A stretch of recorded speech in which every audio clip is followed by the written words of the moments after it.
오늘 말씀의 제목은 두려움 중에 드러나는 신뢰라는 주제를 가지고 전하려고 해요. 말씀은 사무엘 하 24장 10절에서 16절의 말씀입니다. 내가 심히 미련하게 행하였나이다 하니라. 다윗이 아침에 일어날 때에 여호와의 말씀이 다윗의 선견자 된 선지자 갓에게 임하여 이르시되 가서 다윗에게 말하기를 여호와께서 이와 같이 말씀하시기를 내가 내게 세 가지를 보이노니 너를 위하여 너는 그 중에서 하나를 택하라. 내가 그것을 내게 행하리라 하셨다 하라 하시니 갓이 다윗에게 이르러 아뢰어 이르되 왕의 땅에 7년 기근이 있을 것이니까 혹은 왕의 원수에게 쫓겨 석 달 동안 그들 앞에서 도망하실 것이니까 혹은 왕의 땅에 사흘 동안 전염병이 있을 것이니까 왕은 생각하여 보고 나를 보내신 이에게 무엇을 대답하게 하소서 하는지라. 다윗이 갓에게 이르되 내가 고통 중에 있도다. 청하건대 여호와께서는 긍휼이 크시니 우리가 여호와의 손에 빠지고 내가 사람의 손에 빠지지 아니하기를 원하노라 하는지라. 이에 여호와께서 그 아침부터 정하신 때까지 전염병을 이스라엘에게 내리시니 단에서부터 브엘세바까지 백성의 죽은 자가 7만 명이라. 천사가 예루살렘을 향하여 그의 손을 들어 멸하려 하더니 여호와께서 이 재앙 내리심을 뉘우치사 백성을 멸하는 천사에게 이르시되 족하다. 이제는 내 손을 거두라 하시니 여호와의 사자가 여부스 사람 아라운나의 타작마당 곁에 있는지라. 오늘 여러분 이 말씀의 본문은 사무엘 하 마지막 거의 이제 다윗의 삶의 여정이 끝나는 지점에 이르러서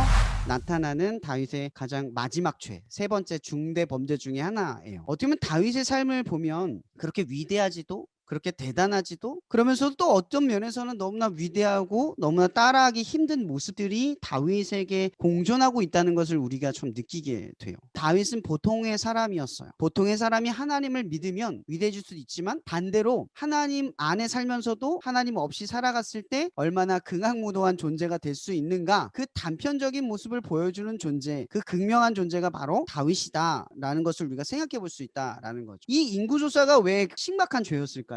다윗이 이 인구조사를 하던 가장 근본적인 원인은 이스라엘을 더 견고하게 만들려고 하는 그 정책 중에 하나였을 거예요. 왕이 나라를 통치하기 위해서 인구가 얼마나 있는지, 군사로 모병을 할 수 있는 인원이 얼마나 있는지 조사하는 건 당연한 거예요. 전략적으로 보면 너무나 탁월한 거죠. 근데 이러한 이 다윗의 행동을 하나님께서 선견자 그리고 혹은 선지자라고 했던 이 갓을 통해서 이것이 중대범죄다라고 했던 가장 근본적인 이유는 이것 때문이었어요. 다윗이 인구조사를 통해서 이스라엘에서 군대로 모병할 수 있는 사람이 140만 명이라는 걸 알게 됐어요. 그죠? 그전에는 몰랐던 거예요. 이 정도의 군사가 있구나라는 걸 몰랐어요, 다윗은. 여태까지 다윗은 하나님의 힘에 의지해서 이스라엘의 이 모든 싸움을 이겼어요. 사울에게 쫓기면서도 이겨냈어요. 그런데 이 인구조사를 하고 난 뒤에 그의 마음에 어떤 변화가 생겨났을지 여러분들이 상상할 수 있을 거예요. 이제 다윗의 이 이스라엘 나라가 평온해지기 시작했고 그 평온한 과정에서 인구조사를 해서 그 군대를 모집할 수 있는 그런 여건이 있다는 사실을 알게 됐어요. 이제 다윗에게는 심각한 타락의 변화가 생기죠. 이전까지만 해도 다윗은 여호와를 어떻게 말했냐면 만군의 여호와라고 이야기했어요. 이스라엘의 진정한 왕은 하나님이라고 말했어요. 근데 이스라엘에 140만 명이나 되는 군대를 모집할 수 있는 인원이 있다는 사실을 아는 순간 어떤 변화가 일어났냐? 짐작할 수 있겠죠. 만군의 여호와가 아니라 자기가 왕이 되는 거예요. 이제 이것은 나의 힘이 되는 거죠. 내 힘으로 충분히 이 이스라엘을 지킬 수 있어요. 그러면 하나님께서 다윗을 왕으로 세웠던 근본적인 목표가 사라진 거죠. 하나님이 다윗을 왜 세웠죠? 사울이 가지 않았던 길을 가기, 만군의 여호와를 이스라엘의 진정한 왕으로 인정한 왕이길 바랬던 거죠. 근데 이 인구조사의 결과는 뭐예요? 더 이상 이스라엘의 왕이 하나님이라는 사실이 아니라는 걸 결론 내는 이야기로 끝내기 때문에 그래요. 다윗은 하나님으로부터 모든 전쟁에서 이겨서 하나님이 세우신 왕이 되었지만 이 인구조사를 통해서 결론은 뭐예요? 하나님이 왕이라는 사실을 완벽하게 밀어내는, 자기가 왕이 되는 심각한 죄의 결과로 이어졌다라는 거죠. 그래서 이것이 중대범죄 중 하나예요. 심각한 죄죠. 그러나 다윗은 선견자 갓, 선지자 갓, 이 사람을 통해서 하나님의 말씀을 듣자마자 엄청난 변화를 갖게 돼요. 그 변화는 무엇이었냐면 하나님에 대한 두려움을 자각한다라는 거죠. 여러분, 이전에도 다윗이 밧세바를 간음하고 우리아를 죽이고 또 그의 아내를 취해서 낳은 다음에 나단 선지자를 통하여서 다윗이 똑같은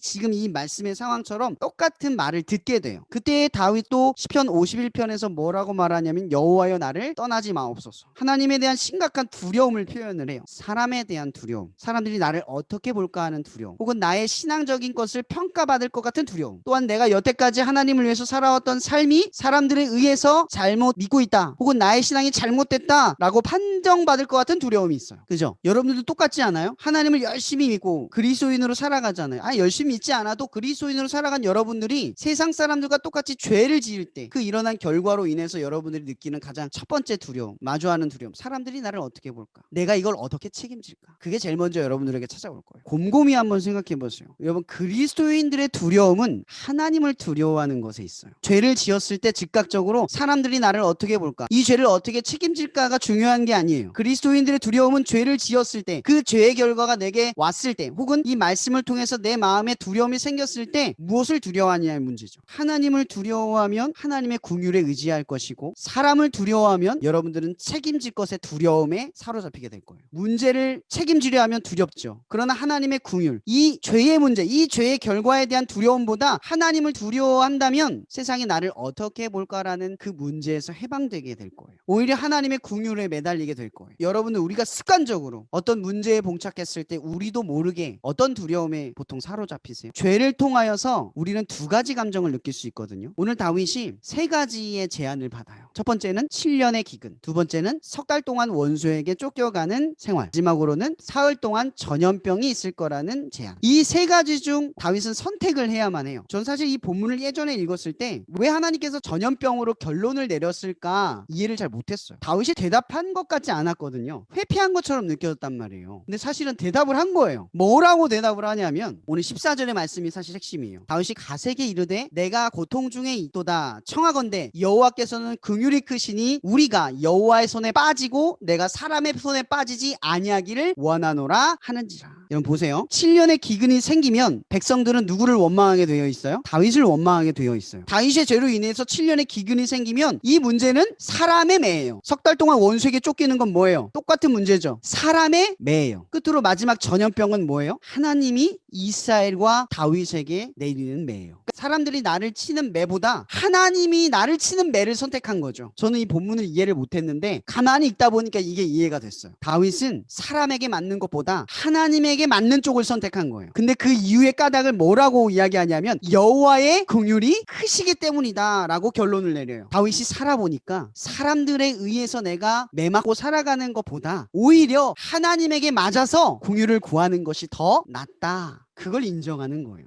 지금 자기가 인구조사를 하는 이 죄로 인해서 두려움을 가져요. 그런데 반대로 뭐가 일어난 거예요? 긍휼을 의지한다라는 말이 뭐예요? 하나님을 두려워하는데 하나님을 신뢰한다는 말이에요. 역으로 말하면 다윗이 사람들을 두려워하지만 사람들을 신뢰할 수는 없다는 거예요. 사람들의 매를 맞아도 그들의 긍휼과 용서를, 또한 이 상황의 회복을 내가 신뢰할 수 없다라는 거죠. 내가 하나님을 두려워합니다. 오직 하나님만을 신뢰합니다. 여러분, 어떤 상황이 여러분들의 삶에 주어졌을 때, 위기나 어떤 급박하게 선택할 문제가 여러분에게 주어졌을 때 여러분들도 모르게 선택하는 문제들이 있어요. 근데 그 선택하는 대부분의 문제들은 어디를 두려워하느냐 혹은 어디를 신뢰하느냐의 문제에 기반하고 있다는 걸 기억하세요. 그렇기 때문에 우리가 살아가는 삶의 가장 중요한 태도는 뭐예요? 하나님을 바라보는 태도라는 거죠. 늘 하나님을 바라볼 수 있는 사람은 우리가 중요한 선택을 했을 때 혹은 위급한 선택을 해야만 할 때 가장 먼저 떠오르는 것이 사람의 매가 아니라 하나님의 매, 사람의 시선이 아니라 하나님의 시선, 사람이 나를 보고 어떻게 평가할 것이 아니라 하나님이 나를 어떻게 보실까 하는 그 문제에 집중한다라는 거죠. 여기서 우리가 또 하나 간과하지 말아야 할 문제가 있어요. 다윗이 인구 조사를 통해서 죄를 짓고 하나님의 긍휼을 구했지만 결과적으로는 7만 명이라는 이스라엘의 사람들이 죽임을 당해요. 여러분, 우리가 회개한다고 해서 죄로 인한 결과를 하나님께서 우리가 그 죄의 문제를 스스로 결자 해지하도록 문제를 해결하지 않는다라는 거죠. 죄의 결과를 우리가 스스로 짊어지도록 한다라는 거죠. 그러나 하나님의 핵심은 그 죄의 결과를 짊어짐에도 불구하고 죄의 결과 결과로 인한 사람들의 시선이 아니라 하나님을 바라보면서 죄의 결과를 이겨내도록 하신다라는 거죠. 결국 하나님이 보려고 하는 관점은 죄의 문제가 아니라 죄에 대한 우리의 태도를 보고 계신다라는 거예요. 이후의 말씀을 한번 보세요. 다윗이 지금 전염병이 내려진 이스라엘의 상황을 보면서 가만히 자기의 죄를 자책하고 사람들이 나를 어떻게 볼까 하는 두려움에 사로잡히지 않아요. 오히려 다윗은 지금 이 문제가 내가 하나님에게 지은 죄로 인한 나에게 내린 징벌이 아니라 나에게 속한 백성들에게 임한 죄라는 그 징벌이라는 그 아픔 가운데서요. 그래서 다윗은 본문 16절에 천사가 예루살렘을 향하여 그의 손을 들어 멸하려 하더니,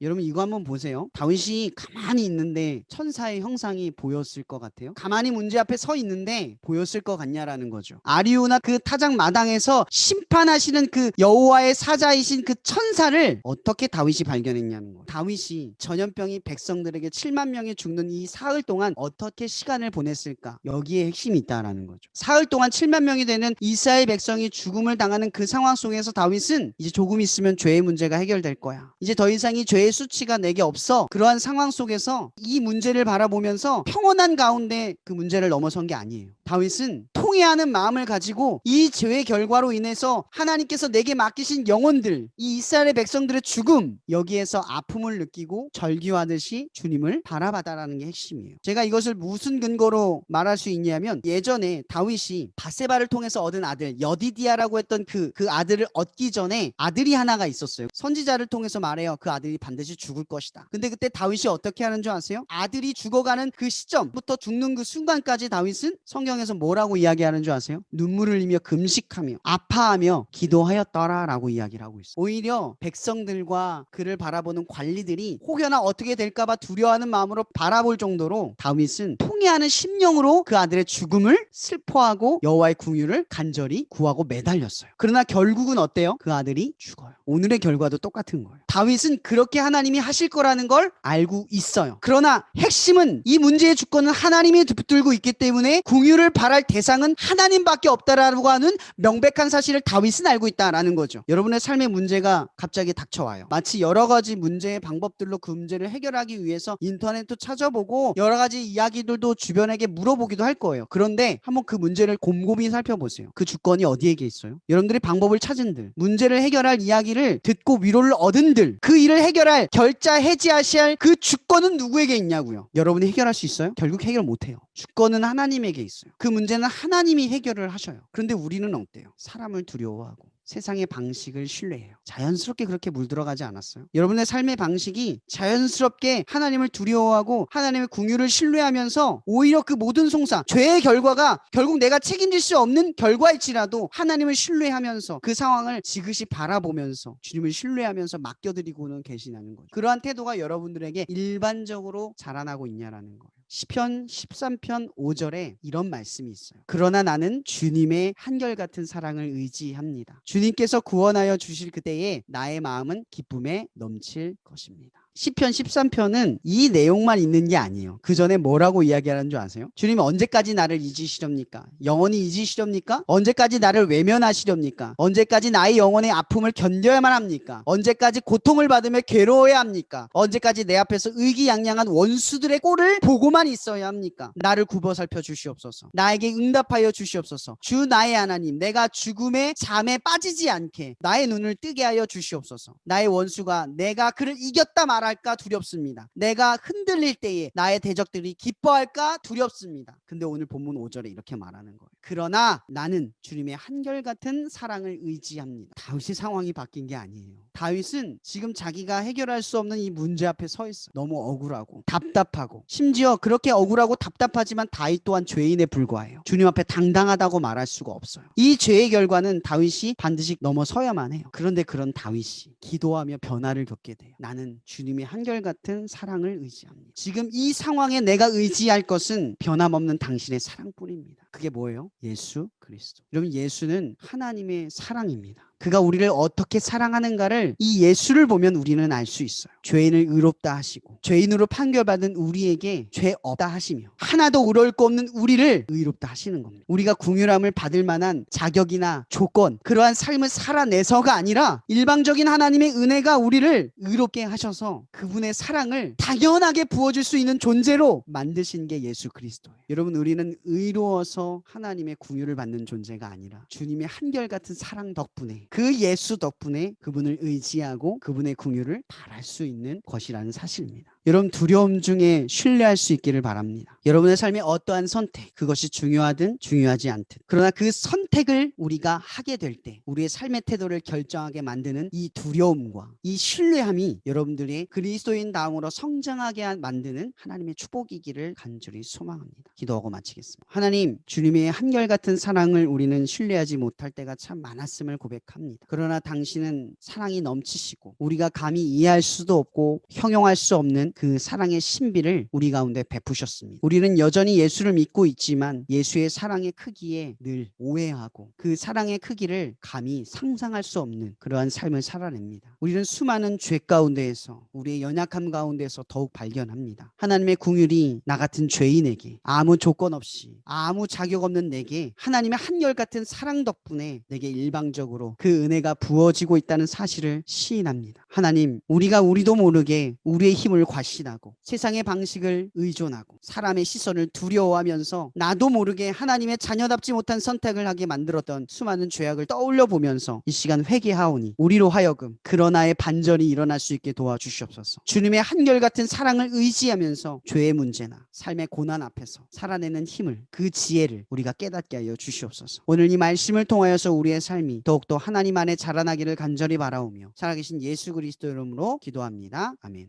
네, 하나님 앞에 영광의 말씀 올려드리겠습니다.